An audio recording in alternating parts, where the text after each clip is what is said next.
नमस्कार दोस्तों, मैं रजत आप सभी का स्वागत करता हूं अपलिफ्ट हरियाणा पर। दोस्तों, फायर ऑपरेटर ड्राइवर के लिए अग्नि सीरीज अपलिफ्ट हरियाणा पर लगातार चलाई जा रही है। आज प्रैक्टिस सेट नंबर 3 है। इससे पहले 2 प्रैक्टिस सेट हो चुके हैं जिनके अंदर फायर सर्विस ऑर्गेनाइजेशन और अनुशासन कंप्लीट हो चुका है। आज हमारी प्रैक्टिस सेट नंबर 3 है अग्नि सीरीज का, और इसके अंदर हम करवा रहे हैं प्रैक्टिकल फायरमैनशिप। ठीक है, तो इसके अंदर प्रैक्टिकल फायरमैनशिप से लगभग सारे क्वेश्चन कवर किए जाएंगे। साथ में अगर आप अपलिफ्ट हरियाणा से पहली बार जुड़ रहे हैं तो चैनल को सब्सक्राइब जरूर कर ले, क्योंकि यहाँ एग्जाम तक ये क्लासेस रेगुलर चलने वाली हैं। आपका सिलेबस कंप्लीट करवाया जाएगा। मैंने आपके सिलेबस के बारे में पहले भी बता दिया था कि आपका जो भी सिलेबस होगा वो मैंने टेलीग्राम चैनल एक अलग से बनाया है फायर डिपार्टमेंट के लिए, फायर बाई रजत नूनीवाल के नाम से। डिस्क्रिप्शन में लिंक भी दिया हुआ है, आप जाके जुड़ सकते हैं। उसके अंदर आपका previous year valid invalid institutes, साथ में आपका जो प्रीवियस ईयर एग्जाम आया हुआ है वो भी मैंने डाल दिया है फायर बाई रजत नूनीवाल पे। और जो लास्ट वीक में 2 क्लासेस हुई थी उनकी भी पीडीएफ आपको मिल चुकी होगी। उस चैनल पे जाओगे तो वो आप वहां से जाके अपनी पीडीएफ डाउनलोड करके और उनका रिवीजन भी कर सकते हैं। ठीक है, साथ में बात आज हम करेंगे प्रैक्टिकल फायरमैनशिप से जितने भी क्वेश्चन बनने वाले हैं या बन चुके हैं, सारे इस क्लास में हम अच्छे से कवर करेंगे। ठीक है, तो अग्नि सीरीज की यही खास बात है कि इसके अंदर फायर का सिलेबस कंप्लीट करवाया जाएगा। जो आपके एमसीक्यू फॉर्मेट है टॉपिक वाइज चलने लग रहे हैं। अगर आप लगातार मेरे से जुड़े हुए हैं तो आप मान के चलो कि 70 नंबर की तैयारी आपकी एक क्लास से हो रही है। ये क्लास जो वीक में 3 दिन आएगी, मंडे वेडनेसडे और फ्राइडे, और मंडे वेडनेसडे फ्राइडे ही आएगी और 3 बजे आएगी। ठीक है, तो आप चैनल को सब्सक्राइब कर ले और मेरे से जुड़ जाइए हर रोज, जो आपकी प्रैक्टिस को मजबूत बना रहे हैं फायर ऑपरेटर ड्राइवर बनने के लिए। ठीक है, आज का पहला क्वेश्चन है, फायर ग्राउंड पर पहुंचने के तुरंत बाद जो फायरमैन है उसका पहला कार्य क्या होता है? कि भाई वो क्या क्या देखना चाहता है, वो क्या करेगा भाई? स्थिति को आकलन करेगा। स्थिति का आकलन करेगा, इसको बोला जाता है साइज अप। ठीक है, साइज अप बोला जाता है। ये अगर ये डायरेक्टली पूछ ले साइज अप क्या होता है तो आएगा कि भाई फायर ग्राउंड पर पहुंचने के बाद जो फायर फाइटर होता है, फायरमैन होता है, वो सबसे पहले स्थिति का आकलन करता है कि वो आग कैसे लगी या फिर कैसे क्या सब कुछ हो रहा है। तो साइज अप करना इसको बोलते हैं। ठीक है, इसका राइट आंसर हो जाएगा स्थिति का आकलन करना। नेक्स्ट क्वेश्चन है, आग की ओर जाते समय फायरमैन मार्ग व स्थान की जानकारी हेतु किसका अध्ययन करते हैं? भाई फायरमैन है वो अपने जो फायर ग्राउंड की तरफ जाते समय रास्ते में किसका आकलन करते हैं? स्थान पे जाने से पहले किसकी जानकारी होनी चाहिए भाई? मोबिलाइजिंग मैप या रूट की जानकारी होना अति आवश्यक है। ठीक है, ज्वलनशील जो गैस हैं उनके रिसाव वाले क्षेत्र में प्रवेश से पहले सबसे जरूरी कदम क्या होना चाहिए? जो ज्वलनशील गैसें हैं उनके वहां पे पहुंचने से पहले तो उसके क्या होना चाहिए भाई? क्षेत्र को हवादार करना और गैस सतर का जांचना। क्योंकि भाई अगर वहां गैस सतर नहीं जांचेंगे और एंट्री कर गए तो जान मान की हानि हो सकती है। ठीक है, तो क्षेत्र को हवादार करना और गैस सतर की जांच करना, ये सबसे पहला काम होगा गैस रिसाव वाले क्षेत्र में प्रवेश करने से पहले। ठीक है, आग बुझाने के बाद स्टेशन लौटने पर फायरमैन को सबसे पहला कदम क्या करना चाहिए? जो सबसे पहला कदम होता है वो क्या होता है? जब फायरमैन आग बुझा देते हैं फायर ग्राउंड पे तो वापस फायर स्टेशन पे आते हैं, तो सबसे पहला काम उनका क्या होता है कि जो उपकरण वहां पे यूज हुए हैं उनकी जांच करना, और फायर टेंडर खाली हुए हैं तो उनको दोबारा से रिफिलिंग करना और दोबारा सूचना मिलने का इंतजार करना। ठीक है, तो सबसे पहले क्या करना होगा? उपकरणों की जांच और पुनः पूर्ति करना, उनको दोबारा से रिफिलिंग करना। ठीक है भाई, नेक्स्ट क्वेश्चन है, फायर ग्राउंड पर फाइंडिंग द फायर, मतलब आग का पता लगाने वाला चरण फायरमैन मुख्यतः मतलब कि जो ध्यान देता है तो वो किस पे ध्यान देता है कि भाई कहाँ पे आग लगी है, तो वो किन चीजों का ध्यान करता है कि भाई कैसे पता चलेगा? धुएं व गर्मी के स्रोत की दिशा को देखता है। ठीक है, जो फायरमैन है वो देखेगा धुआं कहाँ से निकल रहा है, दूर से पता चल देता है धुआं कहाँ से निकल रहा है, गर्मी किस साइड से आ रही है, तो वो सारी चीजें पता चल जाती है। धुआं व गर्मी के स्रोत की दिशा देखता है fireman, finding the fire step के अंदर। ठीक है, नेक्स्ट क्वेश्चन है, फायर ग्राउंड पर जबरन प्रवेश की आवश्यकता कब पड़ती है? जो फायरमैन है वो भाई जो फायर ग्राउंड है, तो जैसे किसी घर के अंदर लगी हुई है तो उसके दरवाजे बंद हैं या फिर किसी कारणवश वो ब्लॉक हो चुके हैं, तो तभी तो उसको आवश्यकता पड़ेगी ना। समझ रहे हो, उसको जबरन जो एंट्री करने की आवश्यकता तो तभी पड़ेगी जब वो ओपन नहीं हो रहे होंगे या फिर वहां से कोई रास्ता नहीं मिलेगा। ठीक है, तो इसका राइट आंसर होगा सामान्य प्रवेश मार्ग है वो बंद हो या अवरुद्ध हो। ठीक है, नेक्स्ट क्वेश्चन है, एक अच्छे फायरमैन में शारीरिक फिटनेस के साथ साथ क्या अनिवार्य गुण माना जाता है?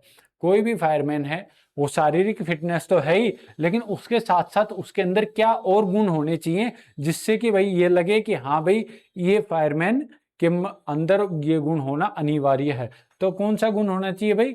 साहस वह मानसिक संयम होना बहुत अति आवश्यक है, क्योंकि जो फायरमैन का काम होता है वो थोड़ा सा जल्दबाजी का होता है, तो उसके अंदर अगर मानसिक संतुलन बिगड़ जाए तो फिर सारा काम खराब हो जाएगा। तो मानसिक संतुलन और संयम बड़ी जरूरी चीजें हैं। ठीक है, साहस होना कि भाई आग के अंदर जाके मेरे को अगर किसी की जीवन रक्षा करनी है तो मेरे को अंदर जाना ही पड़ेगा, तो ये साहस वाली चीजें फायरमैन को ये सारी चीजें ट्रेनिंग के अंदर सिखाई जाती हैं। ठीक है, तो साहस व मानसिक संयम होना अति आवश्यक है। नेक्स्ट क्वेश्चन है, फायर ग्राउंड पर धुएं में काम करते समय फायरमैन को क्या करना चाहिए? जो धुआं है, मान लो कहीं फायर ग्राउंड पर धुआं हो रही है बहुत ज्यादा, तो फिर उस समय फायरमैन करेगा क्या? तो फायरमैन को उस समय नीचे रेंगते हुए चलना चाहिए या फिर रेंगते हुए काम करना चाहिए, क्योंकि जो धुआं है वो नीचे बहुत कम होती है और नीचे जो गर्मी है वो भी बहुत कम होती है। धुआं के अंदर जब हम रहेंगे तो गर्म हो जाएगा सब कुछ, तो इसलिए फायरमैन को नीचे रेंगते हुए चलना चाहिए। ठीक है, नेक्स्ट क्वेश्चन है, अंधेरे में खोज करते समय फायरमैन मार्ग का नियंत्रण रखने हेतु क्या किसका सहारा लेता है? मान लो अंधेरा हो रखा है कंप्लीट और कमरे में भी धुआं धुआं भरी है, तो वो किसका सहारा लेगा?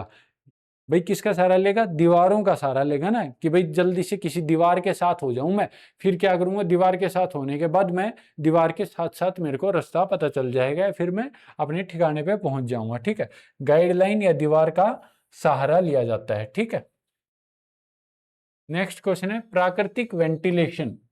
प्राकृतिक वेंटिलेशन में धुएं व गर्मी को हटाने हेतु क्या किया जाता है? भाई प्राकृतिक वेंटिलेशन मतलब नॉर्मल नेचुरल जो वेंटिलेशन किया जाता है उसमें धुआं या गर्मी हो गई किसी कमरे में, तो फिर उसको खत्म करने के लिए क्या किया जाएगा? दरवाजों को और खिड़कियों को खोल दिया जाएगा जिससे कि प्राकृतिक वेंटिलेशन हो सके। ठीक है, क्या करना चाहिए? धुआं मतलब दरवाजे और खिड़कियों को खोलना चाहिए। ठीक है, पॉजिटिव प्रेशर वेंटिलेशन में पंखों द्वारा भवन के अंदर क्या बनाया जाता है?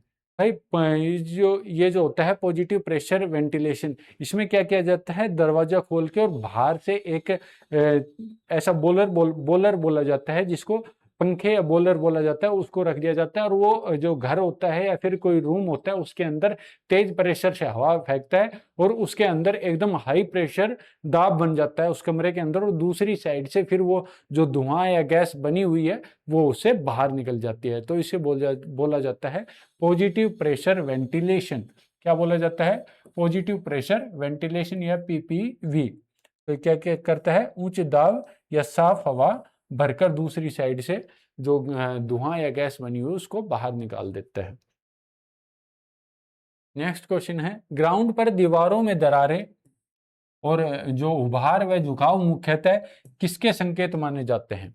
जो दीवार है वो झुकाव हो गया या फिर उसमें दरारें आने लगी, तो किसका फायर ग्राउंड पे उन चीजों का संकेत, ऐसा संकेत मिलने पे क्या समझता है एक फायरमैन कि भाई ये मौसम के प्रभाव से हो रहा है या सामान्य पेंट का कार्य है, क्या होता है? तो ये माना जाता है भवन ढहने का खतरा। मतलब जो जिस घर में या फिर जिस बिल्डिंग में ये हो रहा है तो उसे ढहने का खतरा माना जाता है इन सारी चीजों को, ठीक है। दरारें या फिर झुकाव, ये सारी चीजें क्या माना जाता है, भवन ढहने का खतरा। नेक्स्ट क्वेश्चन है, आग की तीव्र गर्मी से ईंट कंक्रीट की दीवारें से जो टुकड़े अलग होकर गिरने की प्रक्रिया को क्या कहते हैं? भाई आग की गर्मी के कारण जो दीवारों की ईंट कंक्रीट है वो बाहर निकल के गिरने लग जाती है, तो उस प्रक्रिया को क्या नाम से जाना जाता है? स्पालिंग के नाम से, ठीक है। स्पालिंग के नाम से इसे जाना जाता है।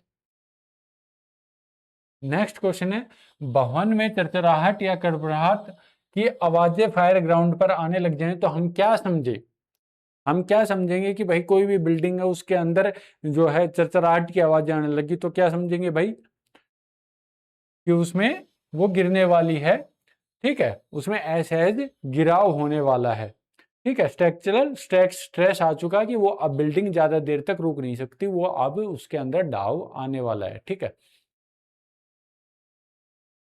नेक्स्ट क्वेश्चन है, बिजली के झटके से पीड़ित व्यक्ति को नंगे हाथों से छूना खतरनाक है, क्योंकि नंगे हाथों से छुओगे तो मेरे भाई आपके भी करंट लग सकता है ना, तो इसलिए नंगे हाथों से नहीं छूना जाना चाहिए।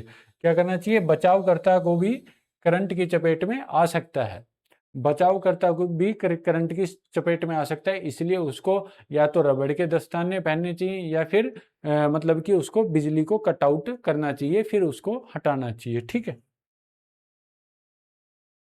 ज्वलनशील गैसों के रिसाव वाले वातावरण में कार्य करते समय किन उपकरणों का उपयोग किया जाना चाहिए? भाई ज्वलनशील गैसें हैं तो वहां पे किन उपकरणों का बचाव किया जाना, मतलब किन उपकरणों का प्रयोग किया जाना चाहिए जिससे कि वहां पे आग वगैरह ना लगे? तो किसका किया जाना चाहिए भाई? नॉन स्पार्किंग जो इक्विपमेंट्स होते हैं उनका यूज करना चाहिए, ज्वलनशील गैसों का रिसाव हो रहा है वहां पे, ठीक है। नेक्स्ट क्वेश्चन है,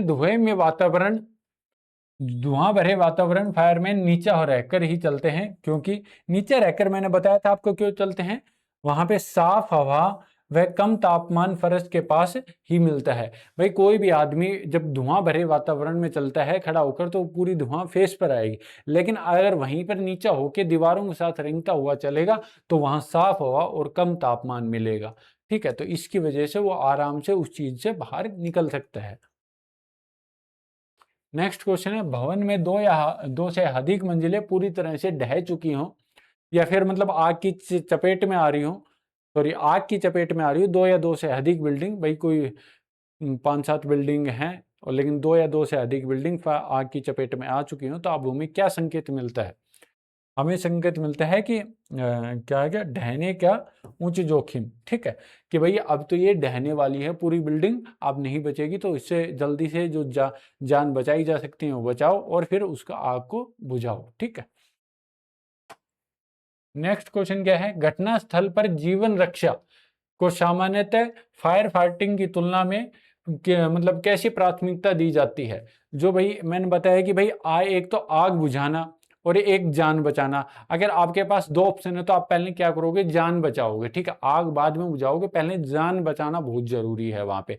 मान लो कोई आग के अंदर कुछ कैंडिडेट फंसे हुए हैं और आपको लग रहा है कि आग बुझाने से पहले मैं इनको निकाल सकता हूं, तो पहले उनको निकालो और दूसरी साइड से आपके जो फाइटर्स हैं वो आपको उसका आग बुझाने का काम करेंगे, ठीक है। तो इसमें क्या राइट ऑप्शन क्या आएगा? सर्वोच्च प्राथमिकता दी जाती है, ठीक है, जान बचाने को, जीवन रक्षा को, ठीक है। फायर ग्राउंड की ओर वाहन में जाते समय फायरमैन सामान्यतः क्या धारण किए रहते हैं? भाई जो फायरमैन है वो फायर ग्राउंड की साइड जाते हुए किसका उपयोग करेंगे, क्या पहनकर जाएंगे? तो पूर्ण सुरक्षा किट या वर्दी का उपयोग करेंगे, ठीक है। अपनी पूर्ण जो भी किट होती है वो और अपनी जो फायर की जो वर्दी होती है उसका उपयोग करते हुए वो पहनकर ही फायर ग्राउंड पर जाएं, क्योंकि उसमें सारे उपकरण लगे हुए होते हैं, ठीक है। जब भवन में फर्श का पूरा हिस्सा एक साथ नीचे गिर जाए तो इसे ढहाव का मतलब कौन सा ढहाव कहा जाता है? मतलब ढहने की किस प्रक्रिया के नाम से जाना जाता है जब भवन का जो फर्श है वो पूरा हिस्सा ढस जाए? तो मैं आपको 2-3 प्रक्रिया समझा देता हूँ। आपको ये इमेज दिख रही है, पैनकेक ढहाऊ कहा जाता है इसको, जब पूरा फर्श, पूरी बिल्डिंग एक साथ नीचे गिर जाए तब। ठीक है, जब एक साइड से जब बिल्डिंग गिरने लगे तो क्या, या फिर पूछ ले एक साइड से फर्श ढस जाए तो क्या कहेंगे, लीन टू ढहाऊ। ठीक है, वी आकार क्या होता है भाई, जब बीच में से, जब किसी बिल्डिंग बीच में से ढहने लगे तो उसे कहते हैं वी आकार ढहाऊ। ठीक है, नेक्स्ट क्वेश्चन है, किसी भवन में 15 से 20 मिनट तक लगातार तेज आग जलते रहना किसका संकेत माना जाता है। भाई ढहने की ज़्यादा संभावना हो जाएगी अगर 15-20 मिनट तक किसी बिल्डिंग में आग लगती रही बहुत तेज़ी से, तो ऑब्वियस सी बात है कि भाई ये ढह सकती है कभी भी, तो ढहने के जो है संभावना है वो बढ़ जाती है। ठीक है, नेक्स्ट क्वेश्चन है, बिजली के तार से घायल व्यक्ति को सुरक्षित रूप से हटाने के बाद प्राथमिकता उसकी क्या जांचनी, मतलब क्या जांच करनी चाहिए। तो ऑब्वियस बात है भाई कि क्या ये जांचना चाहिए, सांस और नब्ज, कि भाई इसको सांस आ रही है नहीं, उसके जो पल्स रेट है वो सही चल रहा है नहीं चल रहा, नहीं चल रहा तो उसको प्राथमिक उपचार देना चाहिए। ठीक है, ठोस दिखने वाली दीवारों से धुआं या पानी का रिसाव क्या दर्शाता है। क्या दर्शाता है भाई, स्ट्रक्चर वीकनेस हो चुकी है कि अब ये दीवार कभी भी गिर सकती है। ठीक है भाई, आगे के 3 क्वेश्चन रहेंगे, आपको इनका आंसर कमेंट बॉक्स के अंदर देना है। ठीक है, फर्श पर पानी के गड्ढे बनना किसका संकेत हो सकता है। आपके पास ऑप्शन है, आपको ये जो नेक्स्ट 3 क्वेश्चन होंगे इनका आंसर आपको कमेंट बॉक्स के अंदर डालना है। ठीक है, किसी व्यक्ति के बिजली के तार की चपेट में आने पर सबसे पहला कदम क्या होना चाहिए। भाई आराम से, जब आप क्वेश्चन को पूरे को आराम से पढ़ते हो और उसके कमेंट्स देखते हो तो आराम से आपको समझ में आ जाएगा, आप इसका आंसर कमेंट बॉक्स में डाल देना। ठीक है, आज का लास्ट क्वेश्चन है, यदि बिजली आपूर्ति तुरंत बंद न की जा सके तो पीड़ित के स्रोत के अलग करने से क्या करना चाहिए। मतलब कि किसी तार के हाथ लग रहा है और बिजली भी हम नहीं काट सकते, तो हम उसको अलग करने के लिए पहला कदम क्या उठाएंगे। ठीक है, कैसे हम उसको बचा सकते हैं, ये आपके पास ऑप्शन रहेंगे। ठीक है, तो आज की क्लास यहीं पर कंप्लीट होती है। लास्ट के 3 क्वेश्चन आपके लिए हैं, बाकी इन क्वेश्चंस को रिवाइज कर लेना, इस चैप्टर से ज़्यादा कुछ नहीं पूछा जाता है। अगर और भी क्वेश्चन होंगे तो मैं इन फ्यूचर जब ये कंप्लीट हो जाएंगी 30-40 क्लास जो भी हैं, फिर मैं क्या करूँगा, मिक्सअप क्वेश्चन लेके आया करूँगा, तो उसमें आपके और भी बेहतरीन क्वेश्चन लेके आऊँगा जो अभी तक एग्जाम्स में आ चुके हैं। डिफरेंट जो ऑल इंडिया लेवल पर जितने भी एग्जाम होते हैं फायरमैन के, तो उन सभी में पूछे जाते हैं, वो सारे एग्जाम्स में पूछे जाने वाले क्वेश्चंस मैं आगे भी लेके आऊँगा। तो आप चैनल को सब्सक्राइब कर लो, और इस पीडीएफ के लिए आप डिस्क्रिप्शन में लिंक दिया हुआ है फायर बाय रजत नूनीवाल के नाम से, आप जाके उसको ज्वाइन कर लो। ये पीडीएफ आपको संडे को मिल जाएगी। जय हिंद दोस्तों, मिलते हैं नेक्स्ट वीडियो में।